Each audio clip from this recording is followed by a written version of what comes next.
കഴിഞ്ഞ വീഡിയോയിൽ കാണിച്ച കൊടൈക്കനാലിലെ ലേക്കിൻ്റെ മുകളിൽ ഞങ്ങൾ സ്റ്റേ ചെയ്ത ആ റൂമിൻ്റെ ബാക്ക് സൈഡിലായിട്ട് അതിൻ്റെ ഓണർ വേണുചേട്ടൻ ചെയ്തേക്കുന്ന ഒരു പാഷൻ ഫ്രൂട്ട് തോട്ടമാണിത്. അപ്പോൾ ഇവിടെ ഒത്തിരിയധികം പാഷൻ ഫ്രൂട്ട് ഉണ്ട്. പഴുത്തിട്ടില്ല, പഴുത്ത് വരുന്നേ ഉള്ളൂ. ഡിസംബറൊക്കെ ആകുമ്പോഴത്തേക്ക് എല്ലാം തന്നെ പഴുക്കുമായിരിക്കും. നമ്മുടെ നാട്ടിലൊക്കെ കോമൺലി കാണുന്ന ആ ഒരു പാഷൻ ഫ്രൂട്ടിൻ്റെ ടേസ്റ്റ് അല്ല. ഞങ്ങൾ ഒരെണ്ണം കഴിച്ചു നോക്കിയായിരുന്നു. ഇത് കുറച്ചും കൂടി ഒരു അടിപൊളിയാണ് കേട്ടോ.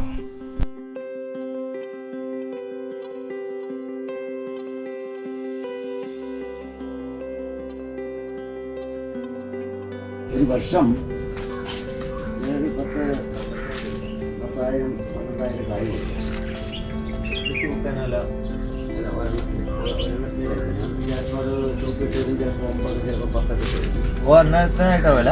ഒരെണ്ണത്തിന് 10 രൂപ വരെ. ഇവിടെ പാഷൻ ഫ്രൂട്ട് മാത്രമല്ല, അവക്കാഡോ മരങ്ങളും ഉണ്ട്.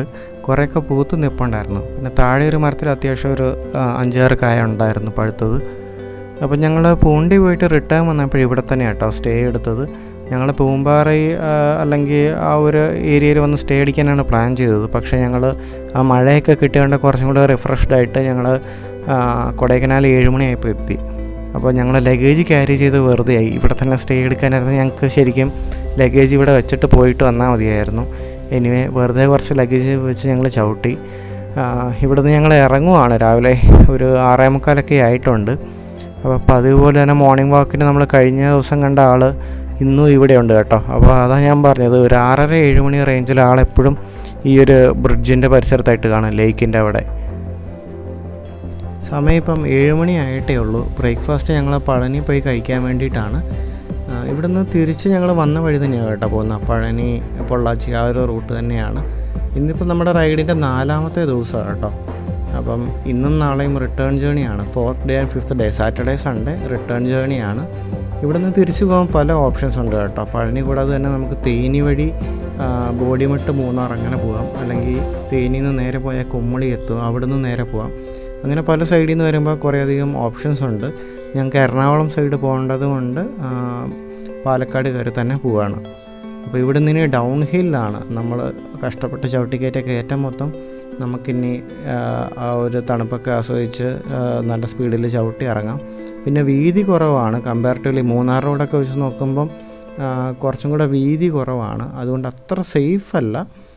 പിന്നെ ഇത് മൊത്തം ഡൗൺ ഹില്ലല്ല. നമ്മൾ ഇടയ്ക്ക് ഒരു 7 കിലോമീറ്റർ ക്ലൈംബ് ഉണ്ട്. നമ്മൾ പഴനി ഡയറക്ഷനിൽ പോകുമ്പോൾ ഒരു 7 to 8 കിലോമീറ്റേഴ്സ് അടുത്ത് ക്ലൈംബുണ്ട്. അത് കഴിഞ്ഞിട്ട് പിന്നെ താഴെ പഴനി വരെ ഡൗൺ ഹില്ലാണ്. അപ്പോൾ ബ്രേക്ക്ഫാസ്റ്റ് നമുക്ക് പഴനി പോയി കഴിക്കണം.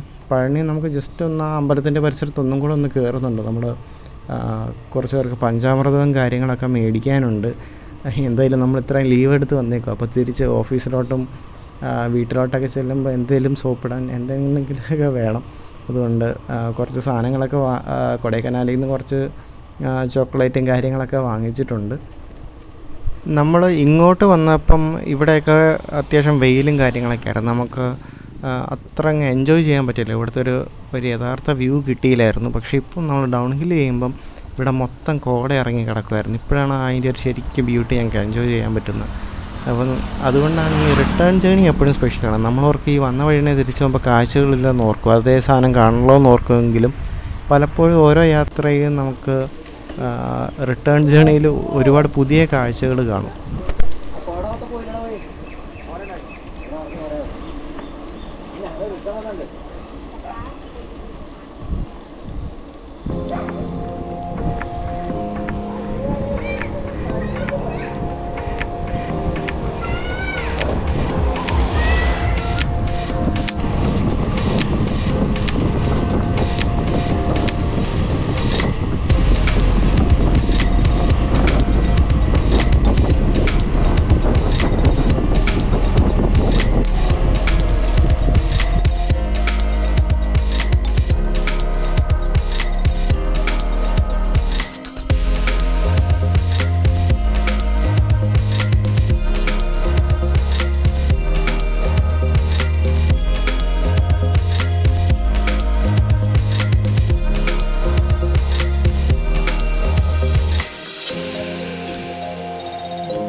ഈ ഒരു മൊത്തം യാത്രയുടെ ഒരു സമ്മറി ഞാൻ ഇനി പറയാം.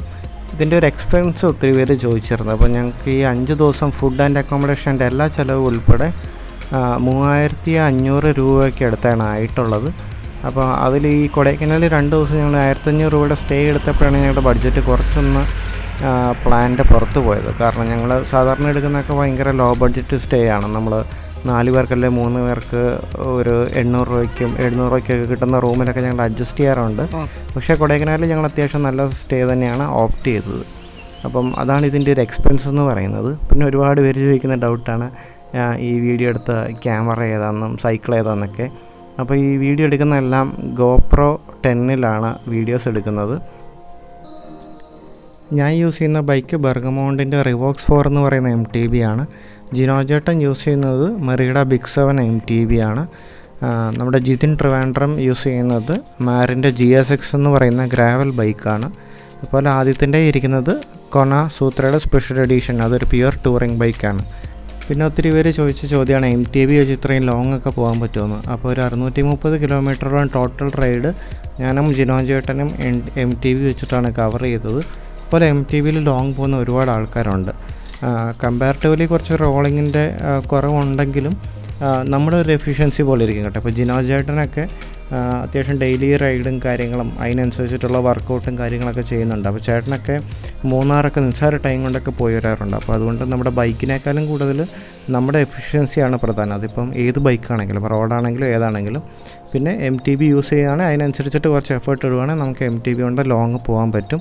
പിന്നെ MTBക്ക് നല്ല സ്മൂത്തായിട്ടുള്ള ഹാൻഡ്ലിംഗ് ഉണ്ട്. നമുക്കിപ്പം അത്യാവശ്യം മോശം റോഡുകളിൽ നല്ല കോൺഫിഡൻ്റ് ആയിട്ട് പോകാൻ പറ്റും. അതുപോലെ സസ്പെൻഷനൊക്കെ ഉള്ളതുകൊണ്ട് നമ്മുടെ കൈക്ക് അധികം പണി കിട്ടത്തില്ല.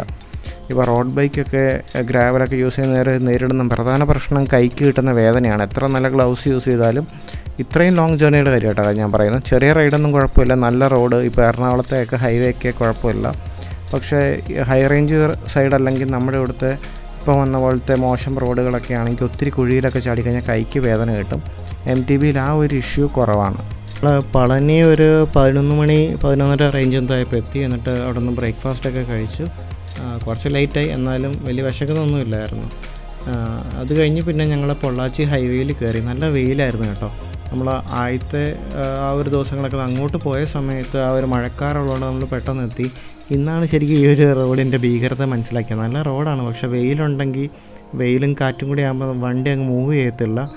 അപ്പോൾ ഇടയ്ക്ക് ഞങ്ങളൊരു പുഴ കണ്ടപ്പം അവിടെ ഒന്ന് ഇറങ്ങിയതാണ് കേട്ടോ. സൈക്കിൾ കുറച്ചിങ്ങോട്ട് തള്ളിക്കൊണ്ട് വരേണ്ടി വന്നു, കുറച്ചൊക്കെ റോഡിൻ്റെ ഇപ്പുറത്തോട്ടൊക്കെ ഇറക്കി. പക്ഷേ ഇവിടെ നല്ല അടിപൊളി കാഴ്ചയായിരുന്നു കേട്ടോ. ഒത്തിരി പേര് വരുന്നുണ്ട് കേട്ടോ. സേഫാണ്, നമുക്ക് ഇറങ്ങി നിൽക്കാനും പറ്റും. പിന്നെ ഇവിടെ എന്നെപ്പോലെ നീന്തൽ അറിയാത്തവർക്ക് പിടിച്ചു നിൽക്കാൻ ഇവിടെ കുറേ മരങ്ങളൊക്കെ ഉണ്ട് കേട്ടോ. ഇതിനൊരു പൊക്കമൊന്നുമില്ല. ഇപ്പം അവിടെ ആദ്യത്തിനൊക്കെ നിൽക്കുന്നത് നിങ്ങൾക്ക് കാണാം. പിന്നെ ഇങ്ങനെ മരങ്ങളൊക്കെ ഇടയ്ക്ക് ഇങ്ങനെ കിടപ്പുണ്ട്, നമുക്ക് പിടിച്ചു നിൽക്കാൻ. കുഞ്ഞു പിള്ളേർ വരെ ഒത്തിരി പേര് ഇറങ്ങുന്നുണ്ട് ഇവിടെ. ഒത്തിരി ആൾക്കാർ വരുന്നുണ്ടായിരുന്നു.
ഈ ഒരു സ്ഥലത്തിൻ്റെ എക്സാക്റ്റ് ലൊക്കേഷൻ ഞങ്ങൾ നോക്കിയിട്ടില്ലായിരുന്നു. എനിവേ പളനി കഴിഞ്ഞിട്ട് ഒരു 20 കിലോമീറ്റർ റേഞ്ചിനുള്ളിലാണ്. നമുക്ക് ഈ പുഴ എന്തായാലും റോഡ് സൈഡിൽ നിന്ന് തന്നെ കാണാൻ പറ്റും. പിന്നെ ഒത്തിരി ആൾക്കാർ ഇവിടെ നിന്ന് ഇറങ്ങുന്നതുമാണ്. അപ്പോൾ ഇവിടെ ഒത്തിരി വണ്ടികളൊക്കെ സൈഡിൽ നിർത്തിയിട്ട് നിങ്ങൾക്ക് കാണാൻ പറ്റും. അപ്പം ഈ റൂട്ട് വരുന്നുണ്ടെങ്കിൽ ഒന്ന് നോക്കുക. ഉച്ചയ്ക്ക് വെയിലത്തൊക്കെയാണ് നിങ്ങൾ ഈ റൂട്ട് പാസ് ചെയ്യുന്നതെങ്കിൽ ഇവിടെ ഇറങ്ങി ഒന്ന് ബോഡി ഒന്ന് തണുപ്പിക്കാം. അവിടുന്ന് പിന്നെ ഞങ്ങൾ ചവിട്ടി വൈകുന്നേരം ഒരു 6 മണിയൊക്കെ ആയപ്പം പൊള്ളാച്ചി എത്തിയായിരുന്നു. പിന്നെ പൊള്ളാച്ചി സ്റ്റേ എടുത്തിട്ട് അടുത്ത ഡേ മോർണിംഗ് കൊരട്ടിയിൽ വന്ന് ഞങ്ങളുടെ റൈഡ് എൻഡ് ചെയ്യുമായിരുന്നു ഉണ്ടായിരുന്നത്. അപ്പം പൊള്ളാച്ചിയിൽ നിന്ന് തിരിച്ച് പാലക്കാട് വന്ന വഴി തന്നെയായിരുന്നു പോയത്.